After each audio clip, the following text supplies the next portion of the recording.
Assalamu alaikum wa rahmatullahi wa barakatuhu.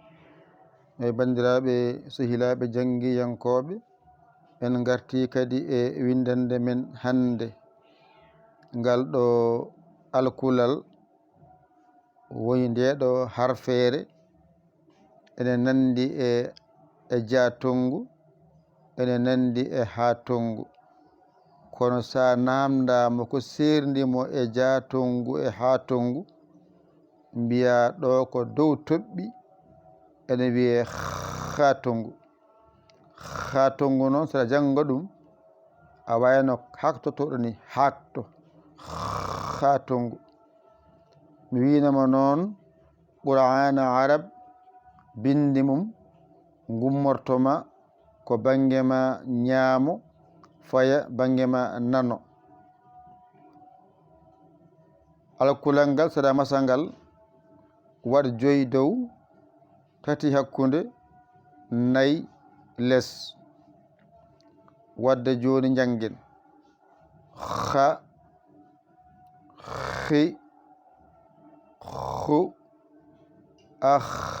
mo kowal, mo sidda.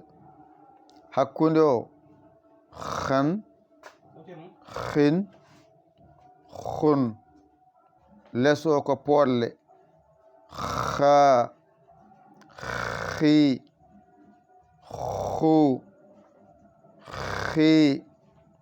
Ɓamtu dow adi ko ha, rewi hen hi, rewi hen hu, rewi hen kowal, rewi hen sidda.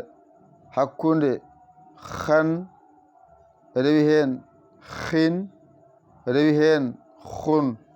Less ko nayi adi ko ha ene fooɗi, rewi hen ko hi ene fooɗi, rewi hen ko hu ene fooɗi, rewi hen ko hi ene fooɗi. Alluwal ma nanɗon ngal ɗo alluwal sa jangi ngal a wawi ngal a ɗiggini ngal a serti e majjere ha. Kalɗo winda janggaka ko ngal ɗo ma alluwal woni ɗiggani. ƴettu kuɗol ma e karne ma mbañotoɗa jangga ɗigga. A hoolaki hoorema ƴeew camorɗomo ɗakkoɗa sara makko, aɗa wallikinomo walluma ha mbawa ngal. aɗa yanimo walluma noddu en 00221 77 906 14 81 jiya WhatsApp men o ene winda hen Yaya Ly, gara cagguira saggere ma. A saggani ko ɗum jinmi. Bisimillah, janggen gotol ɓaren. Dow ko 5, hakkude 3, less ko 4 pooɗoje.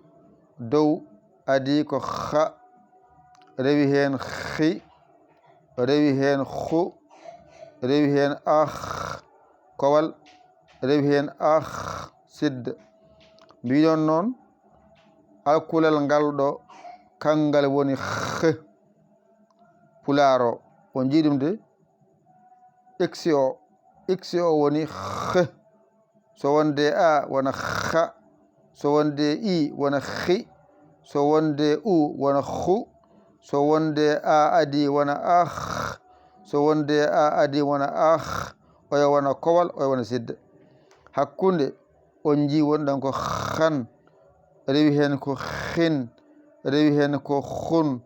Less ko poolgal on jine fooƴiri ha, on jine fooƴiri hi, on jine fooƴiri hu, on jine fooƴiri he. Ko ni foti ƴettu kuɗol ma e karne ma mbañotoɗa jangga ɗigga. A hoolaki hoorema ƴeewata ko camorɗoma ɗakkoɗa saɗa makko walluma jiya lawol. O ko musidɗo mon, giɗo mon saabu Allah, Yaya Ly, kala Sénégal. Alhamdulillahi rabbil alamina. ƴette kuɗi mon e karneji mon mbañotoɗon janggon ɗigga, janggon ɗigga, janggon ɗigga.